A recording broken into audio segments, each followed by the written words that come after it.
Greetings and salutations, everybody. I intended to do this vlog like every couple of days, but you know, life gets in the way. But better late than never. Some of the jokes I've been working on. Of course, I've got to do some Corona jokes. That's kind of mandatory nowadays. So the first one is, what do you call the teenagers that are going through this period? Quarantines. What will you call babies that are born during this period? Coronials. I know, they're pretty terrible, but hey. Also, those are both great names for bands, so, anybody wants to, borrow that. Some of the, standard jokes I've been working on. I will tell a story. I have done this once on stage, but I think I can reword it where I will get a better response. Now, those of you that know me know that in Kentucky, in Bowling Green, or just half an hour from Bowling Green, Kentucky, is Mammoth Cave National Park. Now, the cave itself is phenomenal, well worth visiting. But also, the land above it has some amazing hiking and amazing camping. Now, there's a buddy of mine back in Kentucky that I love to go camping with. Unfortunately, it's been a few years, but last time we went camping, we hiked in 5 miles. Sorry for you metric system people. And hiked into this campsite there's a river that runs through the park, and it's sort of on a peninsula. It was sort of like on a, let me see, where's the camera? Sorry for my shitty equipment. This is what I have to work with now. So anyways, it's this kind of peninsula, and then, steep hills all the way around it down to the river. So we hiked in, we got our campsite set up, started a fire. Now, I haven't done this in many years, but we did mushrooms. Not heavy dose, just enough to zen out in nature. So we did our mushrooms, we're walking around just checking out all the vegetation, etc. So then it starts getting dark, and we're talking, and then out of the corner of our eye we notice this light. So we're kind of looking at it like, okay, whatever. And then we notice it gradually got brighter and bigger.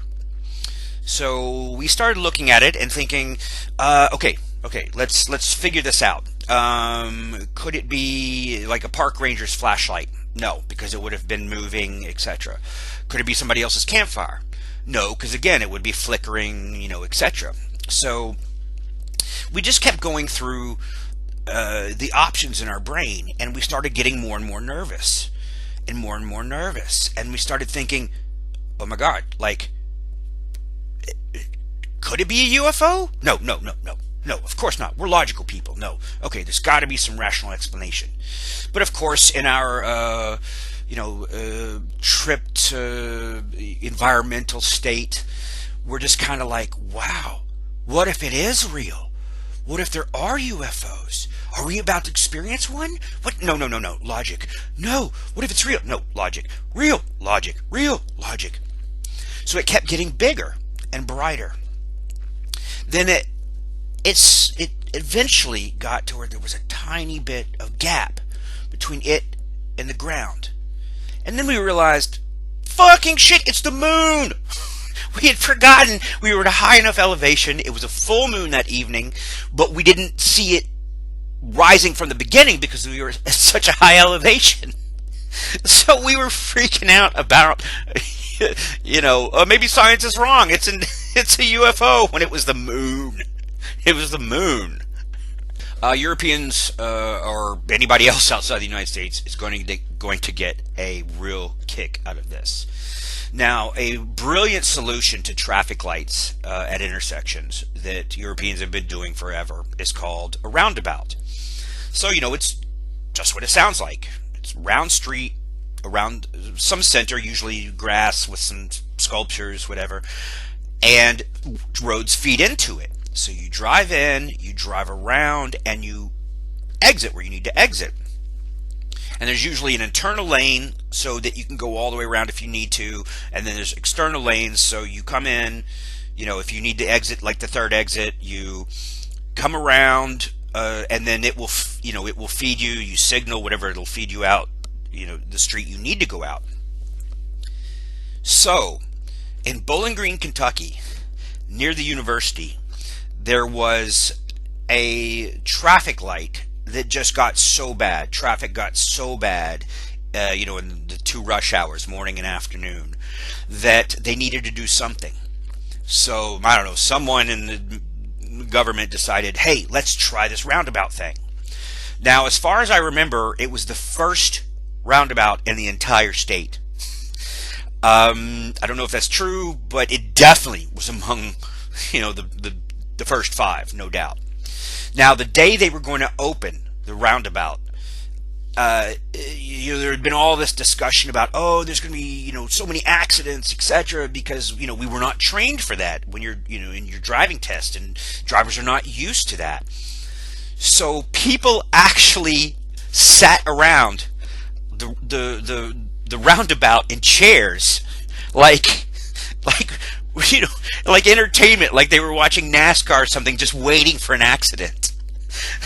Just waiting for an accident. Now, I don't recall if there was any accidents that first day, but just the concept of people sitting there and, this new traffic thing, which most of the rest of the world has been used to for so long. So, just a funny little anecdote from my hometown. Okay, another one is that fairly recently, I finally bought a beard trimmer. I ordered it off of Amazon. I'm sorry, I won't do that again. But it said, beard trimmer for men. Well, who the hell else would it be for? Are there like women out there growing big bushy beards that they need a trimmer? A beard trimmer is obviously for men. You don't need to add those words to it. Another thing that bugs the shit out of me. Now, I know pretty much everyone watching this likes to kill time on YouTube, watching this clip, this channel, whatever. Now, I accept the fact that they have to show us commercials. But for God's sake, couldn't you show us commercials that relate to what we're watching? Like, I'm watching skateboard videos, and then suddenly an ad comes on for like hair care or something similar. It's just ridiculous how much of the time that the ads just don't match the content. Come on, YouTube. So staying on the Corona tip, it's kind of funny how Corona has kind of become an excuse for anything. Hey man, could you help me move this weekend? No, I'm sorry, I can't, man. Corona. I'm sorry, baby. I would love to take you out for a romantic dinner, but I just can't. Corona. I love all kinds of music, all kinds of genres. My collection spans everything from Slayer to Beethoven. But my first love is definitely electronic music. One of the great things I like about electronic music is the vast majority of it has no vocals.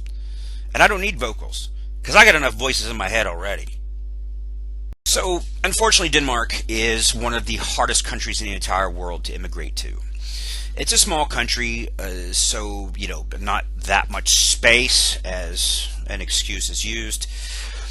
And when I ask, even intelligent friends of mine that say, we don't need any more immigration, the main reason is we don't want to lose our culture.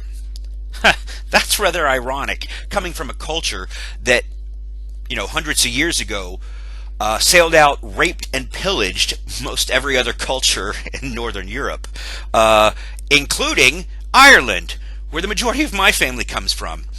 I did my genetics test, and it turns out I'm more Scandinavian than anything, the next being Irish. So, really, Danes have no reason to complain. I know a lot of these jokes are dumb as shit because I'm working on them. Feel free to give your suggestions, whatever. So, thanks again for giving me a bit of your Corona time.